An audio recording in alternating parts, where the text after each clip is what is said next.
Next on Worcester News tonight, mold concerns inside a Worcester public school, and the teachers union says administrators are not allowing further testing. Plus, a new museum in Central Mass gives visitors an up-close look at the history of our military and veterans.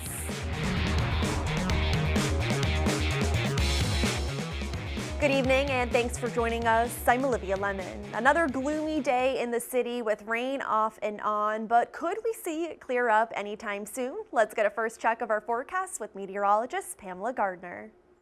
Hey, good evening. We still have the same weather pattern all across the Northeast here, including here in Worcester, and wave after wave of rain will move through areas of low pressure coming in from the deep south, creating severe thunderstorms, but we won't see any severe weather out of this particular pattern. We'll continue to keep the rain chance in, though. Temperatures remain in the 40s for the rest of tonight and going into your forecast tomorrow, too. Our in-house forecast model shows a few showers, perhaps, but mostly a cloudy, damp overnight forecast, and temperatures remaining in the 40s all the way through Friday morning.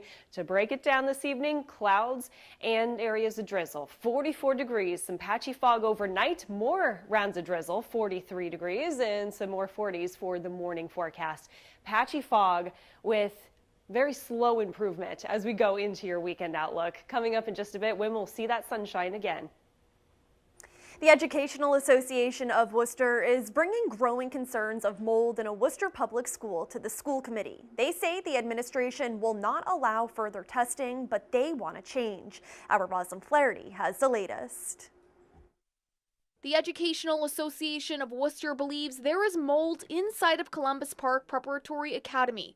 The union says employees are complaining of feeling ill. There's obvious evidence of an unhealthy environment as far as leaky pipes. President Roger Nugent has filed a complaint with the state against the school district. He alleges they denied access to test for mold inside the school. It's reasonable to ask the educators to give 100% every day because every kid deserves that. But I think at the same time, every educator deserves the opportunity to go into a safe and healthy environment to do their work. The EAW conducted a survey with 30 employees. 65% said there is visible mold. 87% noticed moisture or leaks in their work area, and 83% said the school has a moldy smell. I was over there one day and my eyes were burning in one end of the building. The school department says in a statement, "We haven't denied EAW access to test for mold at Columbus Park. We are consulting the Massachusetts Department of Public Health on proper mold testing methods before we grant access." Parents we spoke to say they had no idea any of this was going on and say they are concerned if there is mold at the school. It's going to start getting hot and humid. The mold spores are going to grow. They're going to release. Kids are here to learn, not to get sick. I mean, they already get exposed to every virus that gets brought in. We need to know what's going on inside. Nugent says they are looking to do air quality testing as well as wipe sampling and says they aren't backing down. Our members' working conditions are the students' learning conditions.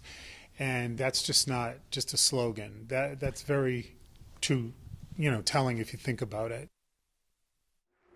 And that was our Rosalind Flaherty reporting. The state's attorney general's office is suing a Shrewsbury man. They say he had a contractor illegally demolish a backyard shed containing dynamite. The demolition caused a fire and explosion in 2017. The AG's office says it released hazardous materials and fumes into the air and soil. The complaint alleges Edgar Munz instructed P&M Asphalt Services of Sutton to illegally demolish a shed on his Shrewsbury property. The shed contained dynamite, mercury, arsenic, chloroform, and sodium cyanide. The AG says the release of the dangerous toxins caused workers and a resident to develop respiratory problems. For the past several years, the Baker-Polito administration has been working to increase economic development across the state and in central Massachusetts. Today, Lieutenant Governor Karen Polito visited the city to highlight some of the biggest changes we've seen. Our Brittany Schaefer joins us now with more. Brittany. Olivia, Polito says they've made big strides in Worcester, from transportation improvements to reconstructing city streets. She says their next big goal is to work on housing. great place to work, a great place to live. Lieutenant Governor Karen Polito talks business at the Worcester Regional Chamber of Commerce. She says she uses Worcester's recent economic growth as a model other cities and towns should follow. I use the Worcester area in central Massachusetts as Exhibit A when I think about community development, and I try to help other communities develop the leadership team, develop their plans. The Lieutenant Governor highlighted the accomplishments the Baker-Polito administration has made in their first term, like Main Street construction funding and improved MBTA performance. She says a big focus over their next 4 years is necessary for Worcester. Governor Baker and I and our team really value housing as an economic development driver, as well as an ability to stabilize and plan for the future of a community.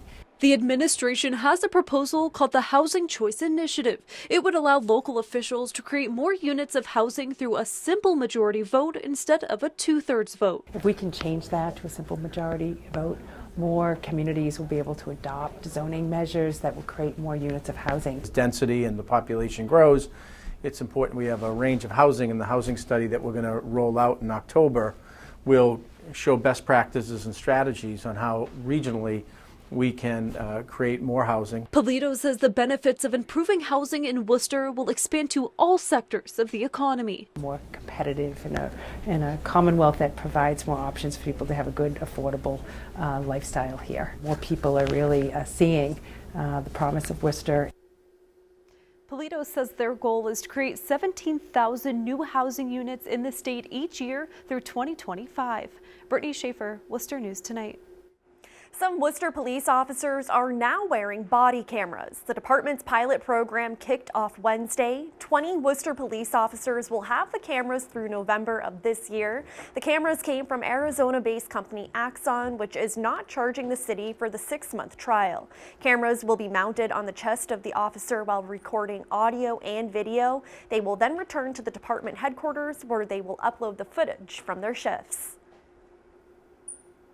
The younger guys are used to being recorded already because there's so many cameras out there in the buildings, people's phones and everything else. But having every single call we go on be recorded is a big change.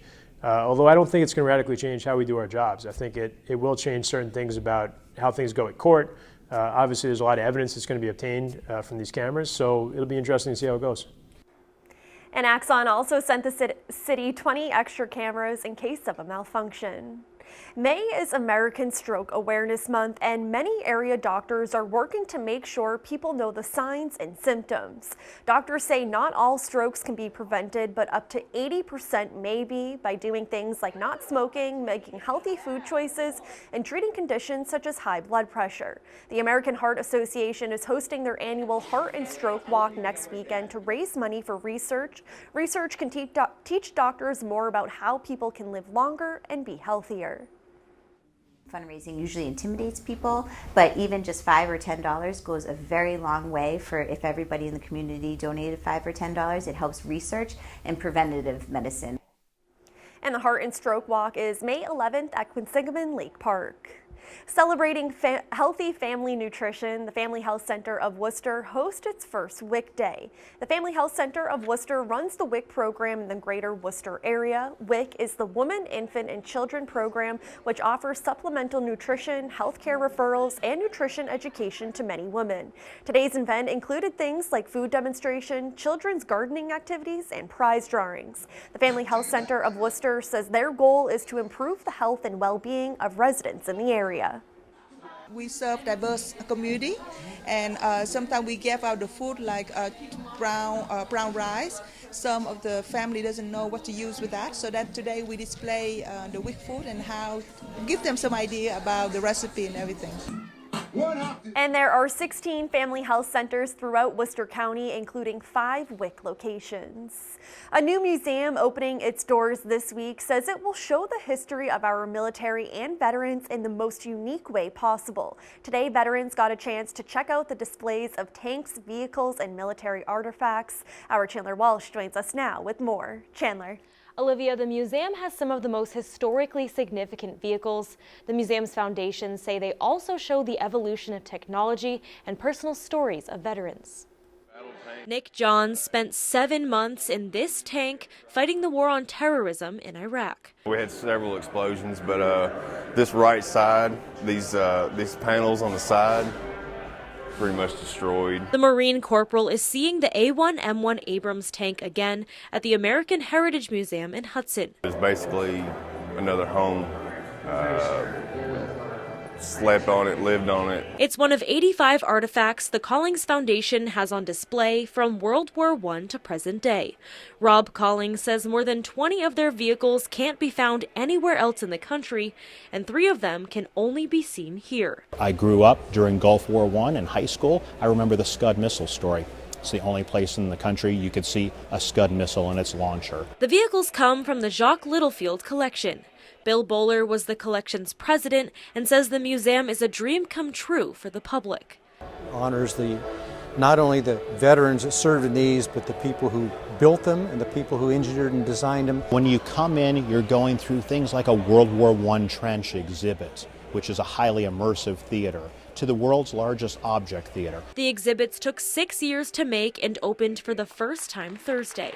The Collings Foundation celebrated with a ceremony and a cannon salute. Fire!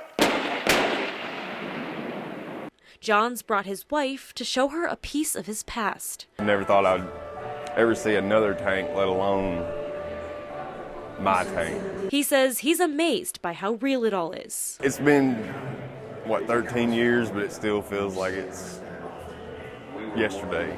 I mean, it's still very fresh. It's very emotional. Collings hopes the museum helps visitors understand the country's past. It's open to the public Fridays through Sundays. Chandler Walsh, Worcester News Tonight.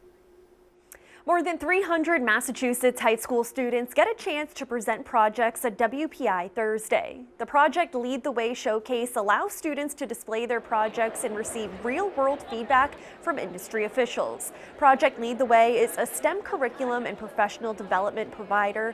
Leaders say it has a proven ability to improve students' interest and aptitude in STEM. So instead of turning their projects in for a grade at the end of the year, they're getting real, authentic feedback from folks who are in their field.